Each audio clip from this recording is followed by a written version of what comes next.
السلام علیکم اسٹوڈینٹس. بر صغیر میں مسلمانوں کا نظام تعلیم ہمارا مین ٹاپک ہے، اور اس کے انڈر جو آج ہم نے ٹاپک پڑھنا ہے وہ بر صغیر میں مسلمانوں کے نظام تعلیم کے تدریسی طریقے ہیں.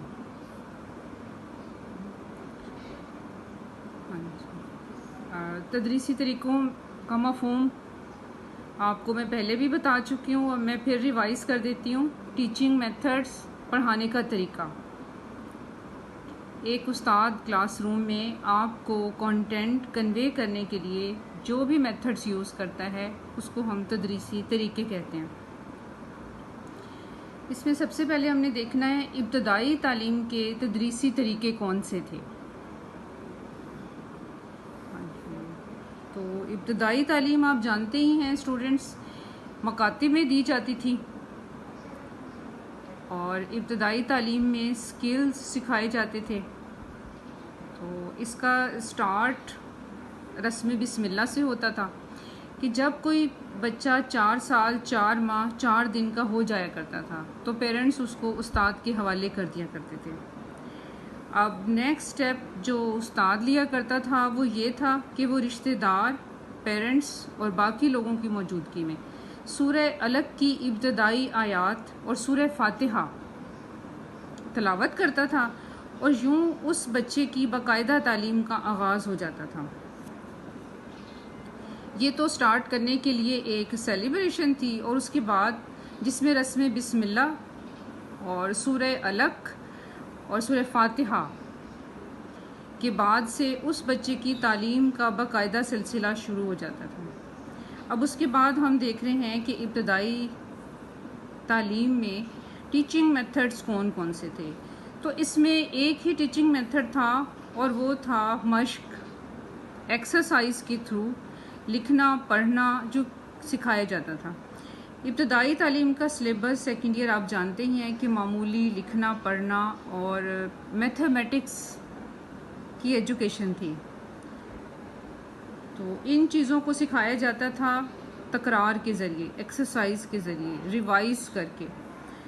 تو اس کے اندر جو چیزیں ریوائز کر کے سکھائی جاتی تھیں وہ معمولی پڑھنا لکھنا تھا اور حساب تھا. پھر حروف تہجی کی پہچان پہلے کروائی جاتی تھی، پھر حروف کو ملا کر پڑھنا، اور اکبر کے دور میں لکھنے اور پڑھنے کو اکٹھا شروع کیا. اس سے پہلے لکھنا پڑھنا علیحدہ تھا، لیکن جب اکبر کا دور آیا تو انہوں نے اس میں یہ چینج کی کہ لکھنے اور پڑھنے کو اکٹھا شروع کیا جائے. یہ تو ہو گیا کہ ابتدائی تعلیم میں کون کون سے ٹیچنگ میتھڈز تھے. اب سیکنڈ ایئر ہم دیکھتے ہیں ثانوی اور اعلیٰ درجات میں کون سے ٹیچنگ میتھڈز اس وقت یوز ہوا کرتے تھے.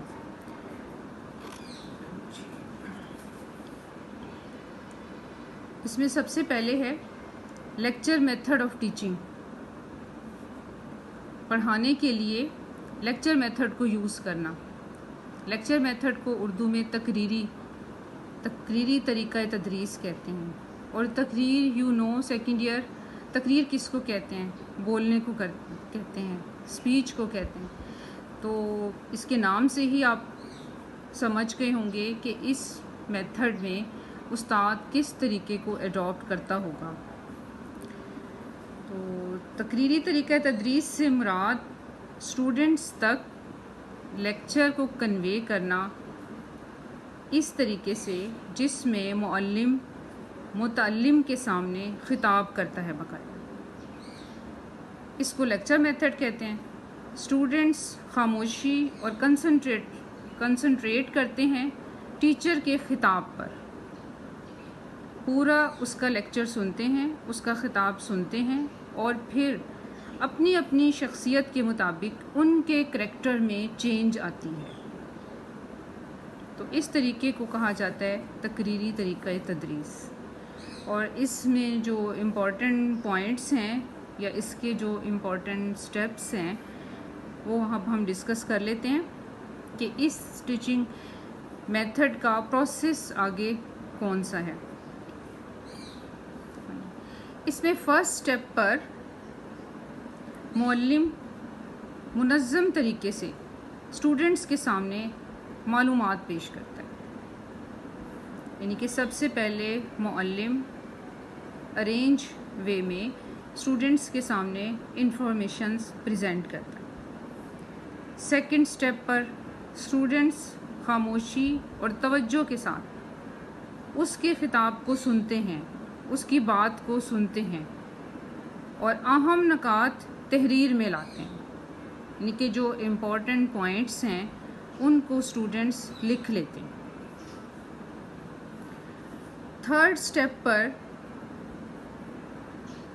سبق کے اینڈ پر اسٹوڈنٹس اپنے ٹیچر سے سبق کے سلسلے میں سوالات کر کے سبق کو واضح کرتے ہیں. سبق میں جو ان کو پرابلمز آتے ہیں، جو مشکلات آتی ہیں، وہ کس کے ذریعے وہ حل کرتے ہیں؟ ٹیچر سے کویسچننگ کر کے. تو اس میں 3 یہ بیسک چیزیں تھیں. فرسٹ، ٹیچر خطاب کرتا ہے. سیکنڈ، اسٹوڈنٹس خاموشی اور توجہ سے سنتے ہیں. تھرڈ، اہم نکات کو رائٹ کر لیتے ہیں. فورتھ، لیسن کے اینڈ پر جب لیکچر ختم ہو جاتا ہے تو اسٹوڈنٹس کویسچننگ کرتے ہیں ٹیچر سے. دوران ٹیچنگ جو ان کو مشکلات پیش آتی ہیں یا جو چیزیں ان کو سمجھ نہیں آ رہی، وہ ٹیچر سے کویسچننگ کے تھرو ان کو کلیئر کر لیتے ہیں. اب اس ٹیچنگ میتھڈ کی اسٹوڈنٹس ہم دیکھتے ہیں کہ کیا کوالٹیز ہیں. تو یہ طریقہ کم خرچ ہے اور اس کے لیے کسی لیب کی ضرورت نہیں ہوتی. یہ ایک نارمل کلاس روم میں ارینج ہو جاتا ہے. ایک نارمل کلاس روم میں جہاں اسٹوڈنٹس بیٹھے ہوں، ٹیچر کھڑا ہو، تو اس میں یہ بڑا اچھا سے ارینج ہو جاتا ہے.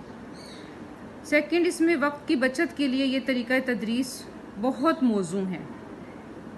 ظاہر ہے اس میں کم ٹائم لگتا ہے، کوئی لیبارٹری نہیں، کچھ اٹینڈ نہیں کرنا پڑتا.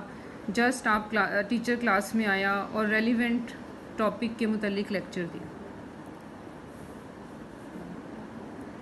یہ ایک قدیم طریقہ تدریس ہے جس کی جڑیں یونان میں سقراط کے زمانے میں پائی جاتی ہیں. یہ کافی پرانا ہے، سیکنڈ ایئر. اور جیسا کہ آپ کی بک میں لکھا ہوا ہے کہ یہ کہاں سے سٹارٹ ہوا ہے، یہ قدیم یونان میں.